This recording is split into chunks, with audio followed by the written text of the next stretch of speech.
दे दिया। फिलहाल वो बात को हम छोड़ते हैं। जिस जगह पे जिसका नाम इको गार्डन है, इको गार्डन के बगल में एक बाबा भीमराव अम्बेडकर पार्क भी बना हुआ है। वो हमारे महापुरुषों की जमीन है। आप लोगों को किसी को नहीं पता होगा, है कि नहीं है? वो हमारे महापुरुष बिजली पासी जी की जमीन है। अब जाके वहां देख लीजिए, अगर एक भी मूर्ति हमारे महापुरुष की मिल जाए तो बताना ये हमारे लिए शर्म की बात है कि बड़ा फक्र की बात है? शर्म की बात है ना, है कि नहीं? शर्म की बात। वहां पे हमारे पासी महापुरुष का मूर्ति होना ही चाहिए था। हमारी संपत्ति है, हमारी ही संपत्ति से हमको दूर कर दिया गया। मूर्ति किसकी बनती है? अब हम जिंदा आपके सामने खड़े हैं, अब बना के मूर्ति अपन लगवा देते होगा, पूजा करिए को करी। बहन मायावती जी ने समाज के नाम पर देखो पासी समाज को ठगने का काम किया। जिंदे ही अपनी मूर्ति बनवाई, लेकिन उनको पासी महापुरुषों की फोटो नहीं दिखाई दी। वही लखनऊ के बगल में छेदा पासी जी की लगा हुआ स्मारक बना हुआ है, उसमें लिखा है हत्यारा छेदा पासी। हत्यारा छेदा पासी, बताइए, जिनके इतनी धमक से पूरा समझ लीजिए उत्तर प्रदेश से कलकत्ता तक छर्राता था। देश आजाद कराने के लिए अंग्रेज उनके सामने खड़े नहीं हो पाते थे। उन लोगों का नाम हत्यारा लगाए हैं। कब लगाया है?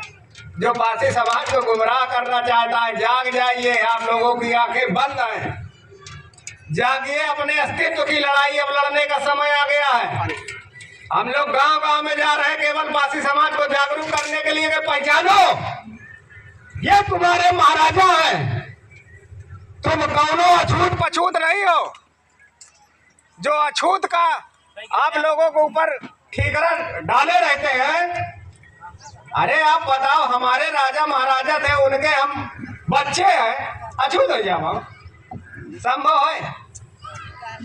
लेकिन लोगों ने ऐसा गुमराह कर करके हमारे समाज को अछूत बना के रख दिया। ये गुहौली गांव आ रहे थे जब हम लोग, मैंने लालचंद भाई से कहा, भाई भी हमारे थे, इनसे भी मैंने कहा यार ये तो पूरा जंगल में है गुहौली गांव। और सच्चाई है, जब हमारे राजा महाराजा थे, उनका शासन था, सत्ता था, तभी मुगल लोगों ने आक्रमण किया था। जब हमारे षड्यंत्र के तहत हमारे राजा महाराजाओं को मरवाया गया है। सामने से किसी की हिम्मत नहीं थी कोई टक्कर ले सके। एक सैनिक थे वीरा पासी जी, उस समय उस जमाने में 50,000 का उनके ऊपर लगाया गया था इनाम कि जिंदा या मुर्दा पकड़ो उसको। 50,000 आज भी काफी होता है, और उस समय कम से कम समझ लीजिए 5,000 करोड़ उसके ऊपर लगाया गया था उस जमाने के हिसाब से। तो ऐसे ऐसे सूरवीर हमारे समाज में पैदा हुए हैं, राजा महाराजाओं के खानदान के हैं। अगर जो छतरी का टैग लिए दूसरे लोग घूमते हैं, छतरी वो नहीं है, छतरी पासी है। पासी से बड़ा लड़ाकू कौन कौन है भला बताओ? कौनो की हिम्मत हो आगे पासी के सामने, चाहे जितना डटबंजिया है, कहा ना एकदम दुबला पतला सिंगल पलाई अदाई दे, 2-4 गाड़ी, तीसरी बार न मार दे तो बता ना, पलट के मार दी। वो खून है आप लोगों के अंदर चल रहा है। तो हमारे जब पासी महापुरुषों को मरवा दिया गया है, फिर आम जनता भाई लड़ाकू तो नहीं रहती, सब उनके ऊपर निर्भर थे। तो जब इनको मारने लगे तो फिर इनका जगह नहीं मिला। वो कह रहे थे या तो हमारे गुलाम बन के काम करो। पासी गुलाम बनना पसंद नहीं था, सब जंगल में आके रहने लगे। देख लो जितने भी पासी समाज को आपको मिलेंगे, सब जंगलों में आपको मिलेंगे, लेकिन उनकी अधीनता नहीं स्वीकार की।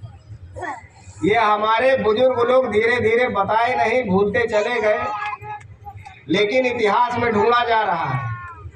माता वीरांगना उदा देवी जी का जो इतिहास है, इसको खुद अंग्रेजों ने लिखा है। अल्बर्ट ऐसे कुछ नाम था उसका, वो खुद लिख के गए। क्यों लिखे? जिस समय वो पीपल के नीचे उतरी थी तो उसको गोली मार दिए थे। अंग्रेज को पता थोड़ी था, वो तो सोचे कोई मर्द हुई, और जब जाके देखें तो कहे अरे यार ये तो औरत है। बताओ, इतनी लहासे गिरा दी, लास्ट में उसको भी गोली मार दिया गया था। क्योंकि जान नहीं पाए थे कि हाँ अंग्रेज खड़े हैं, उतरते समय मार दिए। जब देखे कि ये तो महिला है, तब वो अंग्रेज ने उनका इतिहास लिखा। तो ऐसे ऐसे सूरवीर हमारे समाज में खुद आए और दूसरे लोग हमको आके बताते भैया पासी तुम ऐसे हो, हम इनके कथा सुनावा थे। और कौन कथा सुनाइए, बस तुम अछूत बने रहो। राजा महाराजा के मुँह में जलता कोयला भला कौन लोग हिम्मत है डाल दी? हाँ, महाराजाओं के डाल दे। अरे अटैया प्रधान राजा होकर तो डाल नहीं पहुँचे। राजा महाराजा के मुँह में जाके जलता कोयले फालतू का ये दूसरे का इतिहास हमारे सर पे मार रहे हैं। तो साथियों, इन्हीं सब बातों को हम आप लोगों को बताने आ रहे हैं कि बच्चों को पढ़ाइए लिखाइए। कार्यक्रम को चला रहे हैं। ये कार्यक्रम हमें लगता है जो आज शुरुआत किया है, इनके कार्यक्रम में आज पहली बार आए हैं और इनका रुतबा देखकर जिस तरीके से मनोबल हौसला इनका बढ़ा है, ये देखकर लगता है कि कम से कम हमारे जिले में, बाहर तो जो चला रहे हैं, लेकिन अपने जिले में ये कार्यक्रम गांव-गांव तक फैलेगा, पूरे जिले में कार्यक्रम फैलेगा, छा जाएगा। और ये हमारे दोनों साथियों का इस कार्यक्रम को आगे बढ़ाने के लिए हम लोगों को तन मन और धन से इन बहादुर साथियों का सम्मान करना चाहिए। इसी के साथ आप सभी लोगों का सम्मान करते हुए, आप सभी लोगों का धन्यवाद देते हुए मैं